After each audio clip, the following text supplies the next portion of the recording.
Old Bill, the man, he said, here we go. He said, the cooler you guys saw a couple weeks ago, this has been sitting here for 5 days. 5 weeks?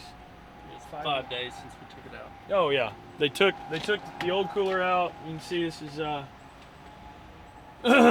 pretty massacred. Yeah. Anyways, they're putting the new one back in. This week's video is all about maintaining our equipment, repairs, what can you expect, etc.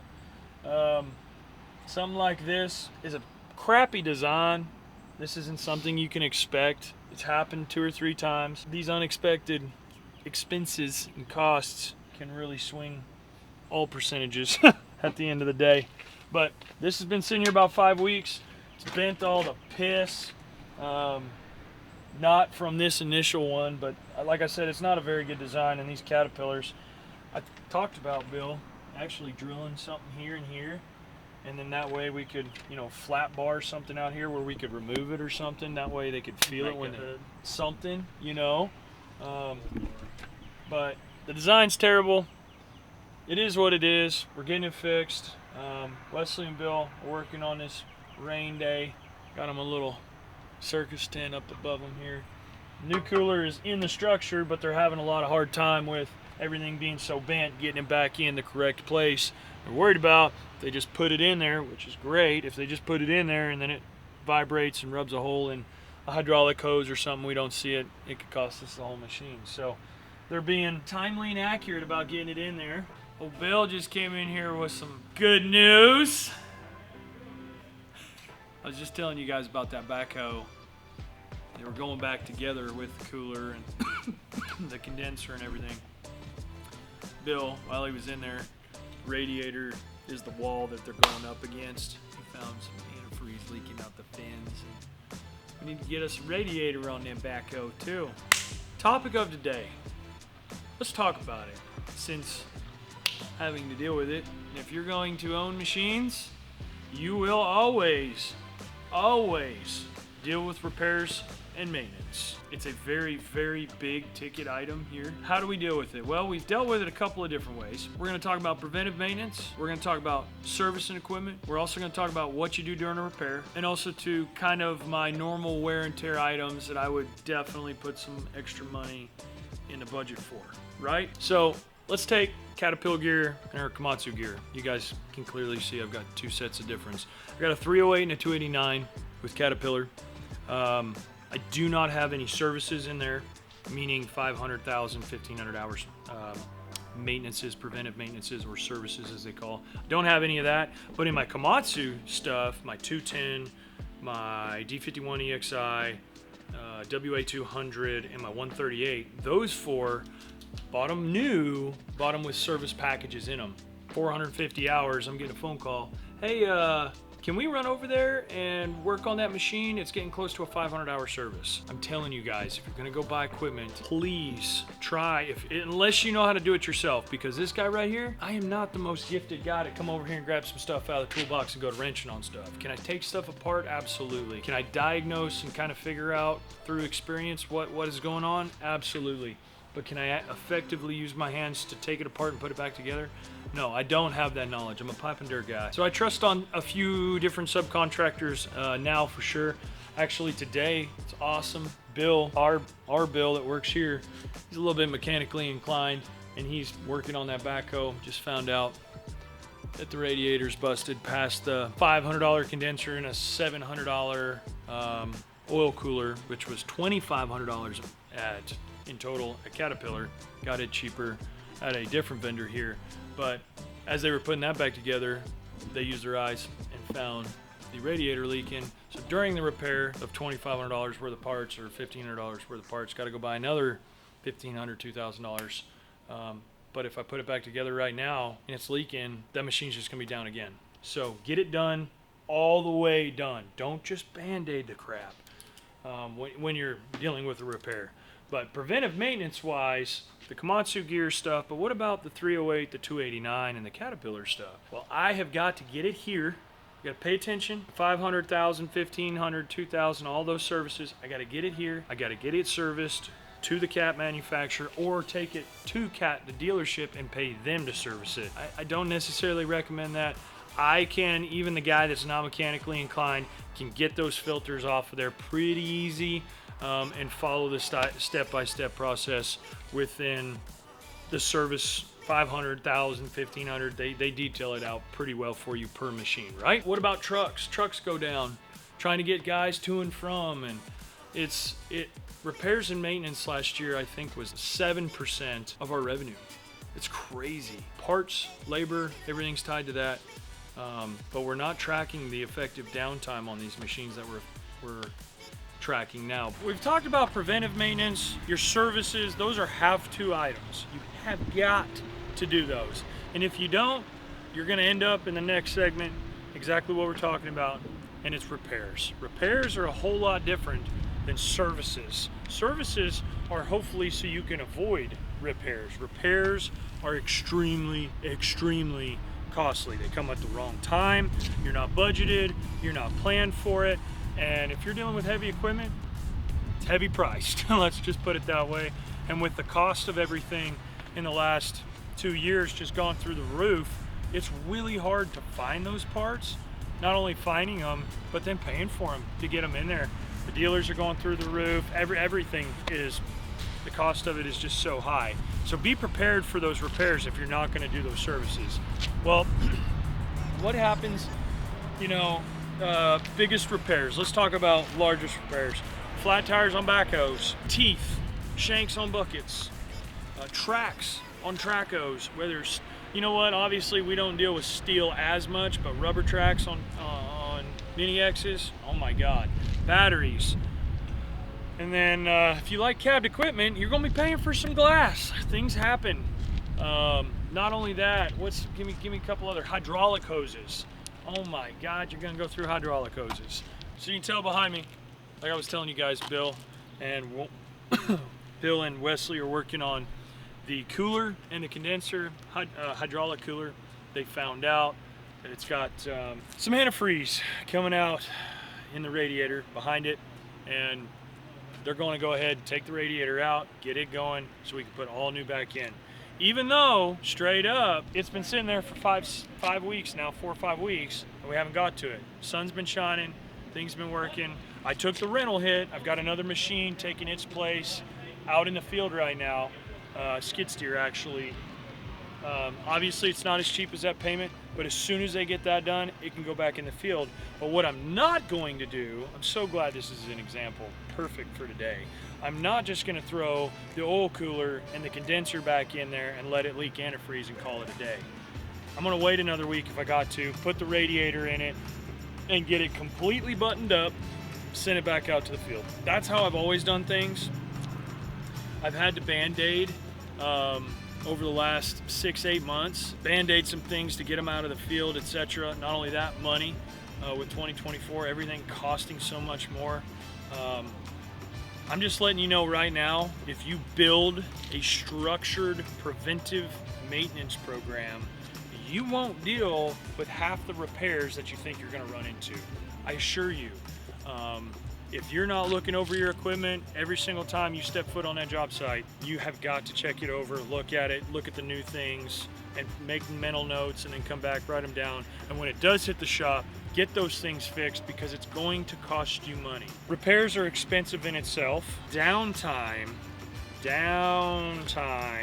is one word you really have got to get used to avoiding.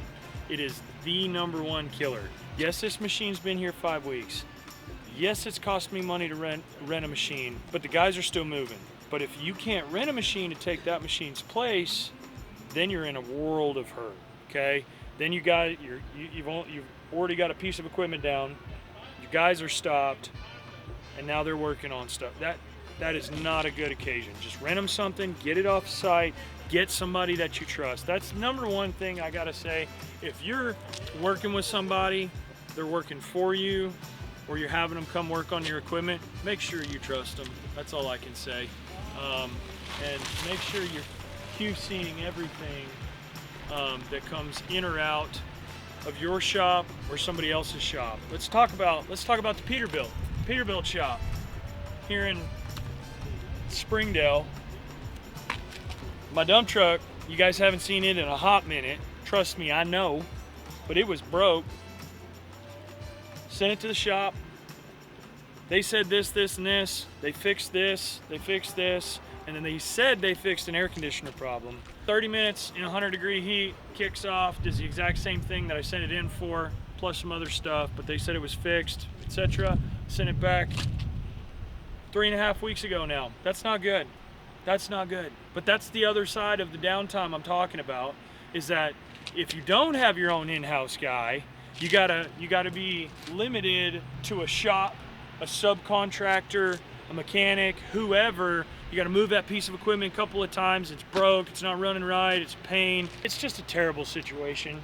Me, myself, and I am over the next 6-8 months going to build a preventive maintenance program, a little bit more schedule about getting equipment in here. I had hired somebody for a little while, thought that was going to happen. It's not, it hasn't, and now I'm going to do it. Because it is too vital. You're like, Cy, you've got way more things to be working on. You've got all this media, you've got project management, you've got to deal with the estimators, you've got to deal with the accounting, you've got to deal with the guys, you've got to deal with the material, you got to deal with the, you got all this on your plate. Why are you dealing with a maintenance schedule? Because I'm telling you guys, I've done this whole video to hopefully save you some money that's cost me a fortune in not worrying about your preventive maintenance. Don't just look at that hose and go, oh, I'll get that next time. Either get it to the shop or have them pull it off at the end of the day and get you a new freaking hose. Preventive maintenance is everything to avoid downtime. $1 in preventive maintenance will save you $3 in repair. I was just watching, this was July 14th. Yeah, this was Sunday's video.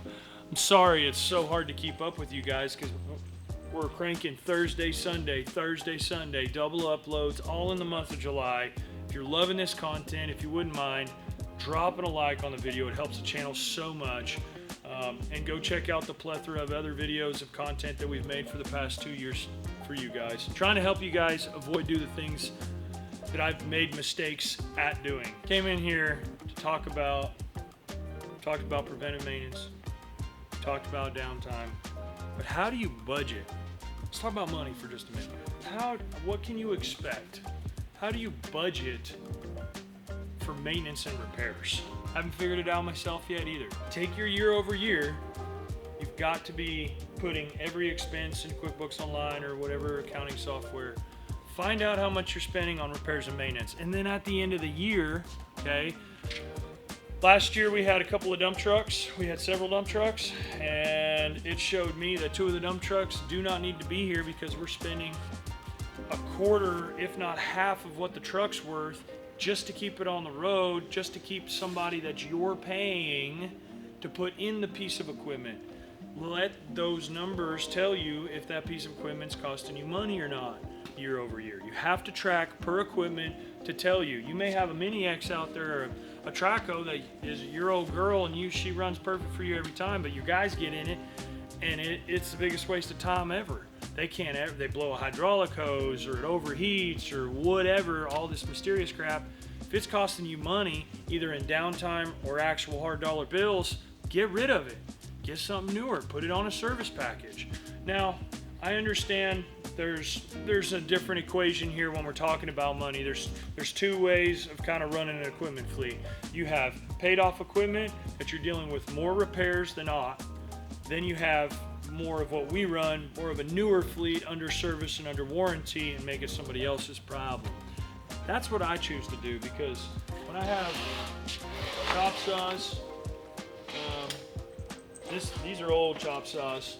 I got them they're running Husqvarna 770s now. They're really, really freaking nice. But I've got 4 broke down whacker packers over there as well, next to that toolbox.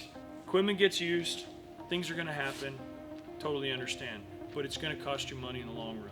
How to prepare for that, other than tracking costs per equipment, per truck, labor and parts, what it costs you in entirety to keep that truck running or machine running at the end of the year. That's the best way I can tell you to better yourself, better prepare yourself for the next year. It gives you at least a guiding light of what to expect. I would, if if you're sitting here budgeting, trying to do your first thing in repairs and maintenance you're scared to death of, I'd probably put 5% of what you're trying to make in revenue. Put that aside for repairs, maintenance, unexpected repairs, breakdowns.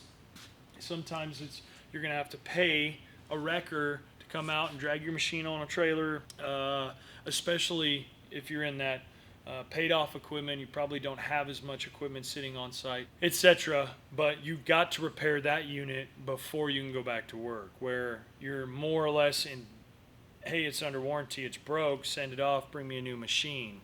Again, in the lease world, that's what's nice about a lease that's kind of in between, hey, I want to buy it and own it forever, or hey, I want to buy it and get rid of it in 4 years and retain the value. There's pros and cons to doing both, but you necessarily don't want to choose this route and deal with repairs from this route. That's when it starts really, really, really costing you money, and downtime is the equal of the equation, and just literally starts sucking dollar bills out of your bank account faster than you can blink. Guys, I really hope you're enjoying all this content in July, because we decided July was going to be the month that we started cresting over that hill, and here we are. And it's just taking a lot on your old boy, ain't gonna lie. Will's freaking smash and edit, film and edit, like he doesn't do that already, but he's pumping out videos. If you guys wouldn't mind, just dropping a like on this video. Go check out a couple other videos from this month or in the past. There's plentiful videos if you like this style of video, learning how I deal with whatever said subject. This one happens to be repairs and maintenance. Go check out our other content. We're all over Facebook, Instagram, TikTok. You can find me on LinkedIn. Follow us along. The podcast. 2 weeks. We're back. And full force. Left lane, hammer lane, full send. It's going to be sick. Stay tuned for that. There's merch coming too. I'm so excited. Anyways, till next time, you guys be safe, be kind, be humble, and try and not break too much stuff, eh?